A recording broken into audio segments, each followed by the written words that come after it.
নিয়মিত স্বাস্থ্য পরীক্ষার জন্য বিএনপি চেয়ারপারসন বেগম খালেদা জিয়াকে রাজধানীর এভারকেয়ার হাসপাতালে নেওয়া হয়েছে। সেখান থেকে খবরাখবর জানাতে আমাদের সাথে যুক্ত হচ্ছেন সহকর্মী সুমন তানভীর।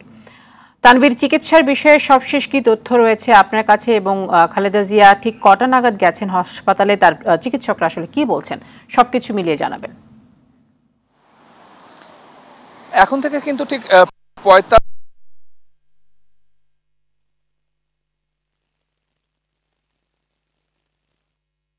পেরেছি যে তিনি হাসপাতালে এরই মধ্যে প্রবেশ করেছেন এবং ডাক্তারদের সঙ্গে আমরা কথা বলে যতটুকু জানতে পেরেছি, তার ব্যক্তিগত চিকিৎসক জাহিদ হাসান যেটি আমাদের জানিয়েছিলেন যে তার চিকিৎসায় যেহেতু একটি মেডিকেল বোর্ড আসলে কার্যকর আছে, সেই মেডিকেল বোর্ডের পরামর্শে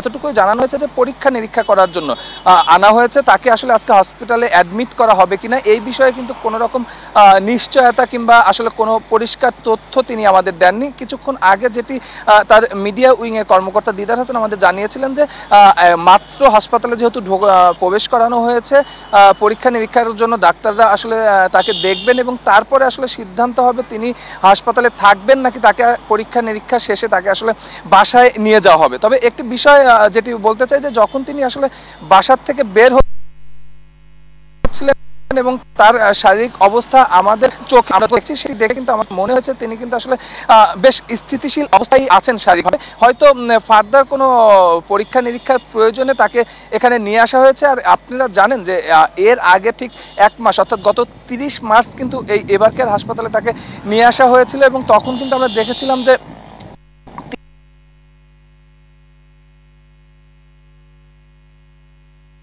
এই রাজনীতিবিদদের শারীরিক অবস্থা নিয়ে কিন্তু আমরা তিনি যে লিভার সিরোসিস নামে একটি রোগে ভুগছেন, সেই রোগের জন্য কিন্তু তার যারা ডাক্তার অর্থাৎ মেডিকেল এবং সরকারের কাছেও তার পরিবার কিন্তু তদবির করেছে যে দেশে আসলে তার চিকিৎসা সম্ভব না, এরকম কথা কিন্তু তারা বলছেন। তারপরেও আমরা দেখছি গত প্রায় 4 বছর ধরে আমরা এই বাংলাদেশে অর্থাৎ এভারকেয়ার হসপিটালে কিন্তু আমরা তার নিয়মিত চিকিৎসা।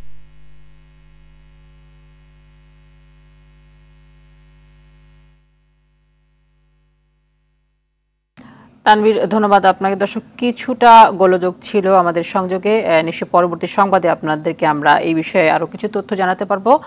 ধন্যবাদ তানভীর, যুক্ত হয়ে তথ্যগুলো জানানোর জন্য।